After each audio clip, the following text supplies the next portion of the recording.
Third derivation हमारा, इसमें हम रिलेट करेंगे एंगुलर एक्सेलरेशन और लीनियर एक्सेलरेशन को। स्टार्ट करते हैं। लीनियर एक्सेलरेशन ये होता है मेरा D by D T, right. अब हम यहाँ पे मैग्नीट्यूड की बात कर रहे हैं इसलिए मैंने वेक्टर डिनोशंस नहीं दिए, but we also know velocity is equal to R omega.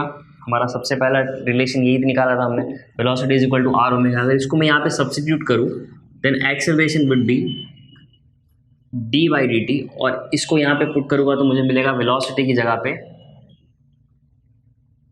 Are omega, right. अब रेडियस और ओमेगा, रेडियस और इस केस में एंगुलर वेलोसिटी, इस केस में जब मैं इन दोनों को डिराइव करूँगा तो दोनों में से एक को भी मैं कांस्टेंट नहीं ले सकता, यानी कि मुझे यहाँ पर u इंटू वी वाला फॉर्मूला अप्लाई करना पड़ेगा डेरिवेटिव का। सो जब मैं u इंटू वी अप्लाई करूँगा तो मुझे मिलेगा acceleration is equal to D by D T. तो जब इस पर अप्लाई करूँगा तो मुझे क्या मिलेगा, पहले मुझे मिलेगा, ऐसे पहले r को बाहर लेते और डी बाई डी टी को with respect to omega differentiate करते और फिर ओमेगा को बाहर लेते और डी बाई डी टी को with respect to r differentiate करते हैं, right. So D omega by D T, ये क्या होगा मेरा, D omega by D T, that means angular velocity with respect to time. क्या मैं बोल सकता हूँ angular velocity with respect to time, ये तो मेरा एंगुलर एक्सेलरेशन होगा, बराबर ना। एंड यहाँ पर दूसरी साइड पे ओमेगा वैसे ही रहेगा D R by D T. Now since we are talking about magnitude, so मेरा जो भी पार्टिकल होगा जो सर्कुलर मोशन में होगा किसी भी पॉइंट पे, इसका जो रेडियस वेक्टर होगा, ये रेडियस वेक्टर का मैग्नीट्यूड तो चेंज नहीं होने वाला क्योंकि सिंस ये सर्कल है और through out the radius same रहने वाला है। हाँ मे बी डायरेक्शन चेंज होगा, बट हम यहाँ पे वेक्टर की बात नहीं कर रहे, सिर्फ मैग्नीट्यूड देख रहे हैं, ठीक है, डायरेक्शन नहीं देख रहे। तो अगर मैं सिर्फ डायरेक्शन नहीं देखता और मैग्नीट्यूड की बात करता हूँ तो मैग्नीट्यूड तो थ्रू आउट कॉन्स्टेंट रहने वाला है, और डेरिवेटिव क्या होता है, क्या चेंज हो रहा है, कितना चेंज हो रहा है। तो यहाँ पे मेरा with respect to time radius तो चेंज हो ही नहीं रहा। सो कैन आई से ये पूरा टर्म मेरा जीरो आएगा since change in radius with respect to time magnitude नहीं हो रहा जरा भी। सो इसको मैं जीरो पुट करता हूँ। So what we finally have is linear acceleration is equal to R into alpha. So this is the case when we only consider magnitude, but अगर हम मैग्नीट्यूड ना कंसिडर करते हो साथ में जब डायरेक्शन भी कंसिडर करेंगे तो इसमें मुझे थोड़े से चेंजेस मिलेंगे। वो चेंजेस क्या होंगे, वापस यहीं से स्टार्ट करते हैं। एक्सेलरेशन, वेलोसिटी, दोनों के ऊपर वेक्टर नोटेशंस दे दी मैंने। So acceleration is equal to D by D T into V, right. अब वेलोसिटी हमको पता है v is equal to R omega. अब सिंस हम डायरेक्शन भी कंसिडर कर रहे हैं तो मैंने वेक्टर नोटेशंस दिए यहाँ पे। सो इसको जब मैं इससे रिप्लेस करूँगा what I will get is acceleration is equal to differentiation of R that is radius vector into omega that is angular velocity. Same चीज़ रिपीट कर रहे हैं हम, डिफरेंस में इतना, अब हम वेक्टर की बात कर रहे हैं, यानी इस केस में मुझे डायरेक्शन भी कंसिडर करना पड़ेगा। सो अगर इसको हम डिफरेंशिएट करें वापस u इंटू वी अप्लाई करना पड़ेगा। Linear acceleration is equal to R into differentiation of omega plus omega into differentiation of R, both with respect to time, दोनों को with respect to time differentiate कर रहे हैं। So इस case में वापस acceleration, linear acceleration is equal to, ये R वैसे ही रहेगा, इसको अगर हम डिफरेंशिएट करें D omega by D T that is angular velocity with respect to time is angular acceleration plus omega D R by D T. अब हम रेडियस वेक्टर की बात कर रहे हैं, बट सिंस यहाँ पे वेक्टर है यहाँ पे हमको डायरेक्शन भी कंसिडर करना पड़ेगा। D R by D T जब रेडियस वेक्टर चेंज होगा विद रिस्पेक्ट टू टाइम तो इसको मैं बोल सकता हूँ वेलोसिटी। हमने पहले भी D R by D T को वी लिया हुआ है। So what I get is linear acceleration is equal to radius vector into alpha plus omega into v।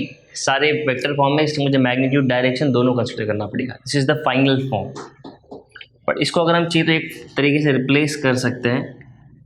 Linear acceleration जो होगा वो मेरा दो अलग अलग एक्सेलरेशन से बना होगा। ये एक्सेलरेशन क्या होंगे? ये एक्सेलरेशन होंगे मेरे tangential component of linear acceleration and radial component of linear acceleration. क्या मतलब होता है इसका? सो ये हम देखते हैं एक डायग्राम में। सो पहले हमने यहाँ तक क्या फाइंड किया, लीनियर एक्सेलरेशन का फॉर्मूला ये होता है और इन दोनों को मैं ऐसे सब्स्टिट्यूट कर सकता हूँ। इन दोनों में डिफरेंस क्या होता है वो देखते हैं अभी। This is the linear acceleration.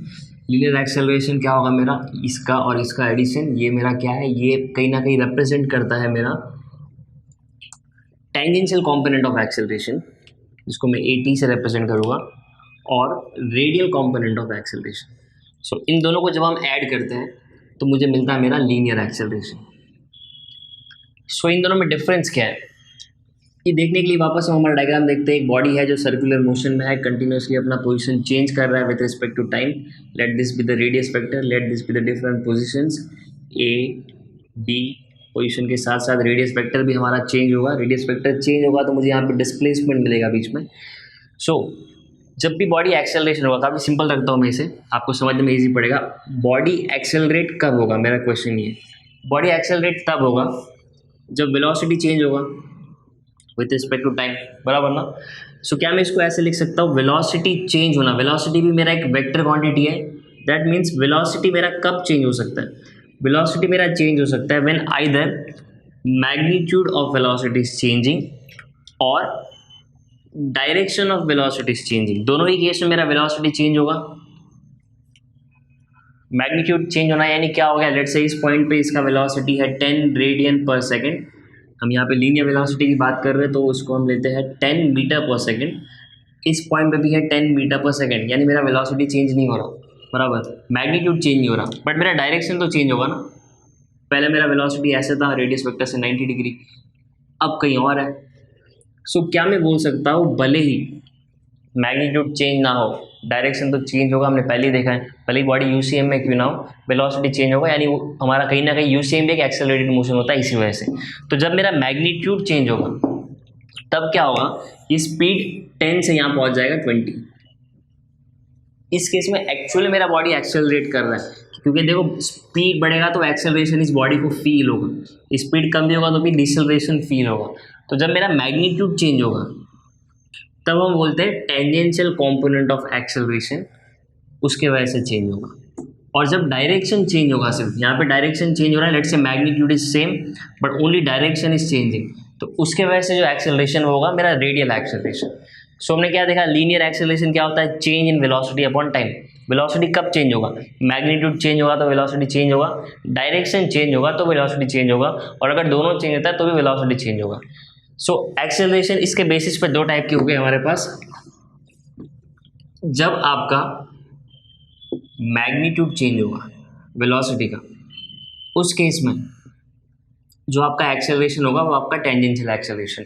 और जब आपका डायरेक्शन चेंज होगा, उसके वजह से वेलोसिटी चेंज होगा, उस केस में जो एक्सेलरेशन होगा उसको बोलेंगे रेडियल कंपोनेंट ऑफ एक्सेलरेशन। इन दोनों को मिला के मुझे मिलता है linear component of acceleration. So it is possible that linear component of acceleration में आपको क्या पता सिर्फ AR मिले, क्योंकि अगर बॉडी UCM में है तो ये स्पीड तो आपका सेम रहेगा अलग अलग पॉइंट पे, आप कहीं पे भी चले जाओ, बॉडी UCM में तो ये वेलोसिटी सेम रहने वाला है। तो पॉसिबल है कि आपको सिर्फ AR मिले और कुछ कुछ केसेस में AT जो होगा वो 0 होगा, ठीक है, क्योंकि वो UCM में। बट आपको कभी भी ये नहीं मिलेगा कि आपको AR जो है वो 0 मिले, क्योंकि अगर बॉडी सर्कुलर मोशन में है डायरेक्शन तो चेंज होने ही वाला है। सो वो डिपेंड करेगा, मैग्नीट्यूड चेंज हो रहा है, डायरेक्शन चेंज हो रहा है, बट मेरा लीनियर एक्सेलरेशन दोनों पे डिपेंड करेगा when we talk about vector form. So जब वेक्टर फॉर्म की बात करते हैं तो मुझे कुछ ऐसा मिलेगा, बट अगर मान लो मैं वेक्टर फॉर्म कंसिडर नहीं करता, that means I am not concern with the direction, मुझे सिर्फ और सिर्फ मैग्नीट्यूड से मतलब है, डायरेक्शन से मुझे कुछ लेना देना नहीं है, तो उस केस में मुझे एक्सेलरेशन का फॉर्मूला कुछ ऐसा मिलेगा, linear acceleration in that case will be √AT² plus AR²। Again AT क्या है यहाँ पर, tangential acceleration, radial acceleration. So this is the formula for magnitude of linear acceleration.